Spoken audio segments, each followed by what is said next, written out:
ইতিমধ্যে আপনারা অনেক ভিডিওতেই হয়তো দেখেছেন প্রচুর মানুষের কাছে আধার কার্ডের কিন্তু একটা করে নোটিশ পাঠানো হচ্ছে ইউআইডিআই এর তরফ থেকে, যেখানে বলা হচ্ছে যে আপনার আধার কার্ডটাকে নিষ্ক্রিয় করে দেওয়া হয়েছে বা বাতিল করে দেওয়া হচ্ছে।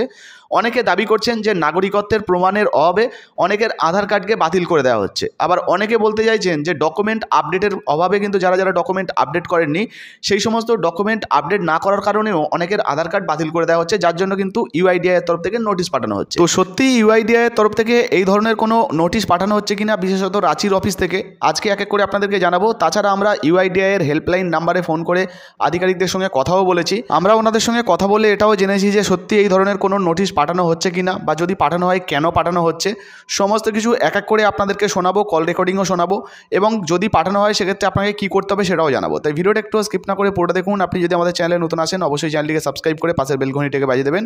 ফেসবুক থেকে দেখলে পেজটা ফলো করতে ভুলবেন না। তো চলুন বন্ধুরা, ভিডিও শুরু করা যাক।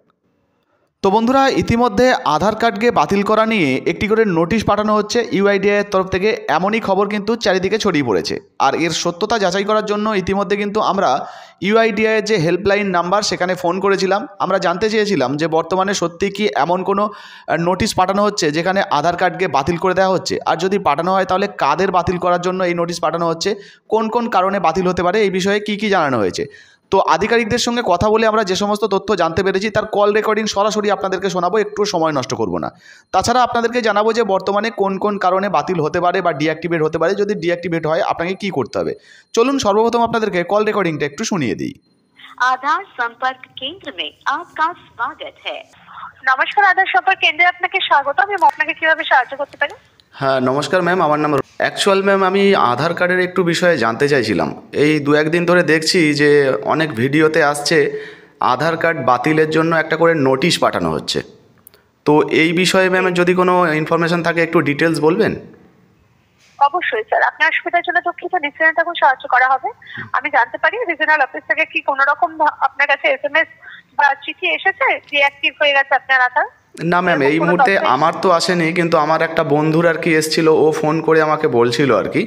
তো আমি ওই জন্য বললাম যে আচ্ছা ঠিক আছে, আমি ইনফরমেশন নিয়ে ম্যামদের সঙ্গে কথা বলে তারপর তোকে জানাচ্ছি, ওই জন্য ফোনটা করেছিলাম। আপনার অসুবিধার জন্য দুঃখিত, কিন্তু স্যার প্রত্যেকটা আধার তো আলাদা হয়, কিন্তু আধার ডিঅ্যাক্টিভ কেন হচ্ছে সেটার জন্য তার আধারের ডিটেইলসটা চেক করতে হবে। আচ্ছা, আপনার রাজ্যের নাম জানতে পারি? হ্যাঁ, পশ্চিমবঙ্গ। যার আধারের সমস্যা হচ্ছে তার নাম জানতে পারি? যে অ্যাকচুয়াল কি সত্যি কোনো নোটিশ পাঠানো হচ্ছে কি?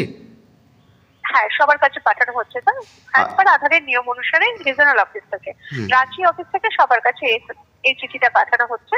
আপনার কাছে অনুরোধ করবো, যারা অনেক দিন ধরে আপডেট করায় না আধারে কোনো রকম ইস্যু আছে, সেটা সলভ করা হয়নি, তাদের জন্য এই এসএমএসটা পাঠানো হচ্ছে। বা তো শুনতে পেলেন বন্ধুরা, আধার হেল্পলাইনের কল রেকর্ডিং অনুযায়ী কিন্তু এখানে বলা হচ্ছে পশ্চিমবঙ্গের জন্য যে আধার কার্ডের রাঁচি অফিস রয়েছে সেখান থেকে একটি করে নোটিশ কিন্তু পাঠানো হচ্ছে।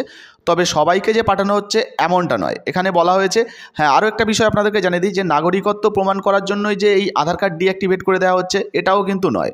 এখানে বলা হয়েছে, আপনারা আশা করি শুনতে পেলেন, যে বহুদিন যে সমস্ত মানুষরা ধরুন আধার কার্ডের ডকুমেন্ট আপডেট করেননি, অনেক দিনের পুরনো হয়ে গেছে, আধার কার্ডে কোনো সমস্যা রয়েছে, এই সমস্ত মানুষদেরকে কিন্তু এই ধরনের নোটিশ পাঠানো হচ্ছে। আর নোটিশ পাঠানো হচ্ছে মানেই যে বন্ধুরা আপনাদের আধার কার্ড ডিঅ্যাক্টিভেট হয়ে যাচ্ছে এমনটা নয়। আপনারা কিন্তু নিজেরাই myaadhar.gov.in এই অফিসিয়াল ওয়েবসাইট থেকে চেক করে দেখে নিতে পারবেন যে আপনাদের আধার কার্ডটা অ্যাক্টিভেট আছে কিনা। যদি অ্যাক্টিভেট থাকে সেক্ষেত্রে তো কিছু করার প্রয়োজন নেই, কিন্তু যদি ডিঅ্যাক্টিভেট হয়ে যায় সেক্ষেত্রে আপনার প্রয়োজনীয় যে সমস্ত কাগজপত্রগুলো রয়েছে, যেমন ভোটার কার্ড, প্যান কার্ড বা অন্যান্য যে সমস্ত ডকুমেন্ট, সেগুলো নিয়ে আপনারা কিন্তু আধার অফিসে যোগাযোগ করবেন। তাছাড়া আমার যদি বলতে কোনো মিস্টেক হয়ে যায় সেক্ষেত্রে আপনারা কল রেকর্ডিংটা আবারও শুনতে পারেন, বিস্তারিত তথ্য আশা করি আপনারা বুঝতে পেরে যাবেন। বর্তমানে এই ধরনের কোনো নোটিশ আপনাদের বাড়িতে ইতিমধ্যে এসছে কিনা অবশ্যই নিজের কমেন্ট বক্সে কমেন্ট করে জানাবেন। ভিডিও ভালো লাগলে ভিডিওতে একটি লাইক দিয়ে ভিডিওটা অবশ্যই ফেসবুকে হোয়াটসঅ্যাপে বেশি বেশি করে শেয়ার করবেন। ধন্যবাদ।